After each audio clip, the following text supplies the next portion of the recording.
جادو. اب جادو کے لیے کون سی آپ گولی دو گے, کون سا کیپسول دو گے؟ یا یہ جنات کا اثرات ہوتے ہیں, وہ انسان کی زندگی تباہ کر دیتے ہیں.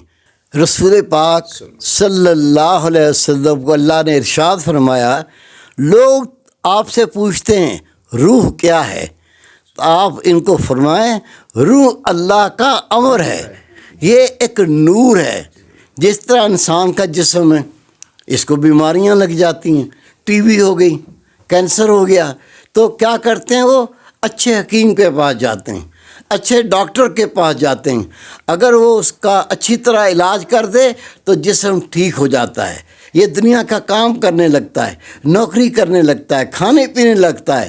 لیکن اگر اس کا جسم بیمار ہو, اس کا علاج نہ کیا جائے تو یہ مر جاتا ہے, یہ ختم ہو جاتا ہے. اسی طرح روح وہ دنیا کی چیز نہیں ہے, وہ اللہ کا امر ہے, وہ بھی بیمار ہوتی ہے. پتہ ہے مسلمان ہے, نماز اللہ کا فرض ہے, نہیں پڑھتا. یہ کیا مسئلہ ہے؟ یہ باطن کا مرض ہے کہ نماز پتہ ہے اللہ کا فرض ہے, لیکن پڑھنے کو دل نہیں کرتا.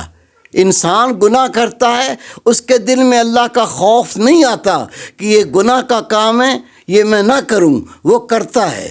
رشوت لینا حرام ہے, لیکن آپ دیکھو رشوت بغیر آج پاکستان میں کام ہی نہیں ہوتا ہے. وجہ کیا ہے؟ اس کے دل سے وہ ایمان کی قوت ختم ہو گئی, اس کا دل بیمار ہو گیا. یہ روح کی بیماری جو ہے یہ بندے کو گناہ سے روکتی نہیں ہے, روح کی بیماری گناہ کی طرف ابھارتی ہے.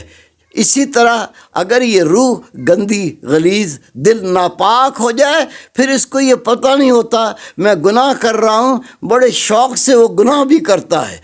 لیکن جب اس روح کا علاج ہو جاتا ہے, یہ قلب کے اوپر زنگ چڑھتا ہے, جب زنگ چڑھتا ہے اللہ کے ذکر سے یہ پاک ہو جاتا ہے, یہ زنگ ہٹ جاتا ہے, پھر اس کو احساس ہوتا ہے یہ کام غلط ہے, میں نہیں کروں گا, یہ کام اچھا ہے, اس کا شوق پیدا ہوتا ہے.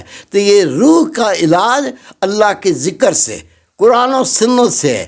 جتنا اللہ تعالیٰ کے حکم پہ عمل کرتا ہے اتنی روح تازہ ہوتی ہے, اتنی روح پاک ہوتی ہے.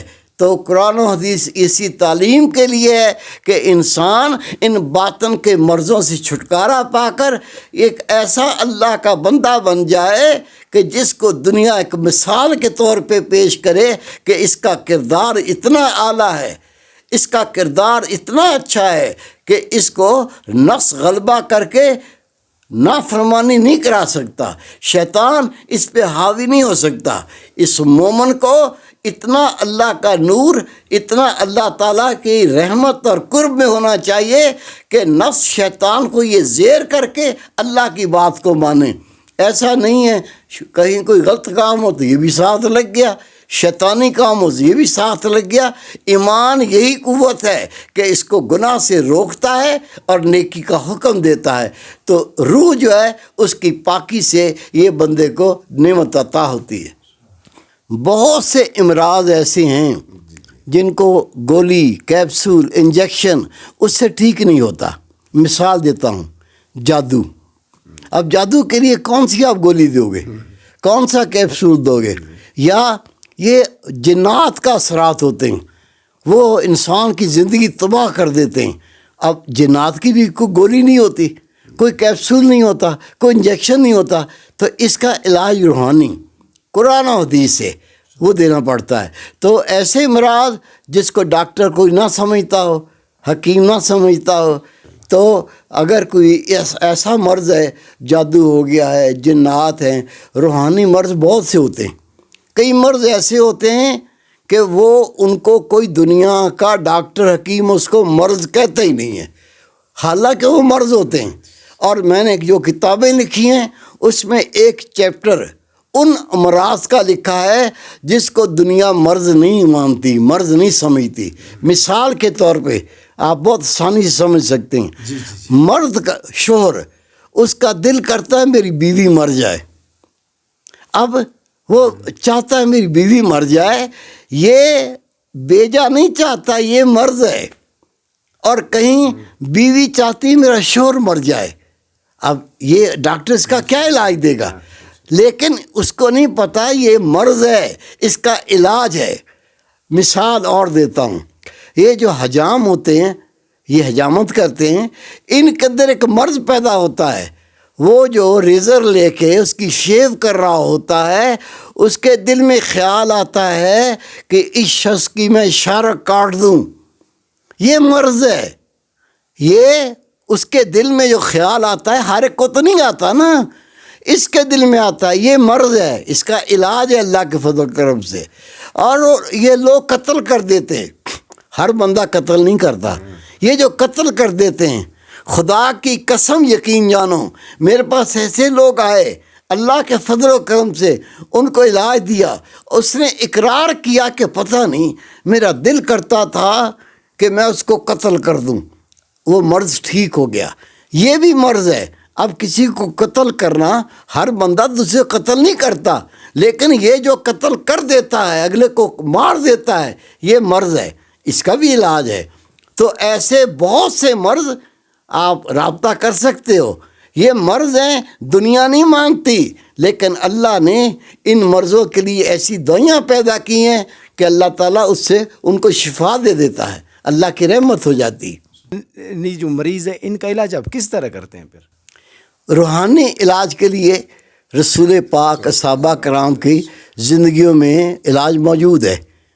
صحابہ کرام بیمار ہوتے تھے، اگر یہ روحانی مرض ہوتا تھا تو رسول پاک نے دم بھی کیا ہے، رسول پاک نے قرآن پاک لکھ کے اس کو دھوکے پلایا بھی ہے۔ جو قرآن و حدیث میں علاج ملتے ہیں، روحانی علاج اس طریقے سے کرتا ہوں۔ اور یہ جو مرض ہیں جس کو ڈاکٹر مرض نہیں سمجھتا، اور یہ دنیا کے اندر انہوں نے تباہی مچا رکھی ہے۔ میں نے آپ کو اگزامپل دی، مثال دی کہ بیوی چاہتی شوہر مر جائے، اب یہ معمولی بات نہیں ہے، عورت تو اپنے شوہر سے وفادار ہوتی ہے، لیکن یہ کیسی عورت ہے کہ اپنے شوہر کی موت مانگتی ہے، مر جائے تو میری جان چھوٹ جائے۔ ان امراض کا علاج ہومیوپیتھی طریقے سے میں کرتا ہوں الحمدللہ، اور اس کے لیے اپنی کتاب میں نے پورا ایک چیپٹر جو ہے وہ لکھا ہے کہ یہ جو مرض ہوتے ہیں، یہ مرض، اس کو لوگ مرض نہیں سمجھتے، لیکن یہ مرض ہیں، اور ان کے اس علاج سے یہ بندہ بالکل شفا یاب ہو جاتا ہے۔ کبھی آپ نے دیکھا ہو، اور میرے پاس تو کئی مریض آئے ہیں اس طرح کے کہ اپنے دونوں ہاتھ اوپر کر کے ایسے اڑتا ہے جس طرح جہاز اڑتا ہے، اور بھر بھر کر کے بھاگتا ہے۔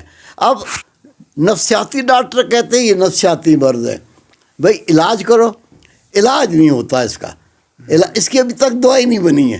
بھائی جب تمہیں پتہ چل گیا کہ یہ مرض ہے تو اس کا تو پھر علاج ہونا چاہیے نا۔ بتا دیتے ہیں کہ یہ نفسیاتی مرض ہے، لیکن علاج نہیں دیتے، وہ بیچارہ اسی طرح پاگل ہو کے مر جاتا ہے۔ یہ مرض ہے۔ ایک بندہ ہے، اس کا بیٹھنے کو دل نہیں کرتا ہے، بس چلے گا، اٹھے گا، جائے گا، آئے گا، اس کو بٹھاؤ گے وہ بیٹھے گا نہیں، یہ مرض ہے۔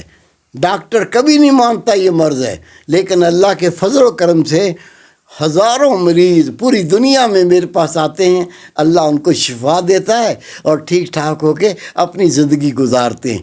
تو سب کو یہ دعوت ہے، ایسے مرض بھی جس کو ڈاکٹر مرض نہیں مانتا، حکیم مرض نہیں مانتا، وہ بھی رابطہ کر سکتا ہے۔ اور لوگ تو اپنے علاج کے لیے امریکہ چلے جاتے ہیں، UK جاتے ہیں، لاکھوں ڈالر خرچ کرتے ہیں، لاکھوں پاؤنڈ خرچ کرتے ہیں، پھر بھی علاج نہیں ہوتا۔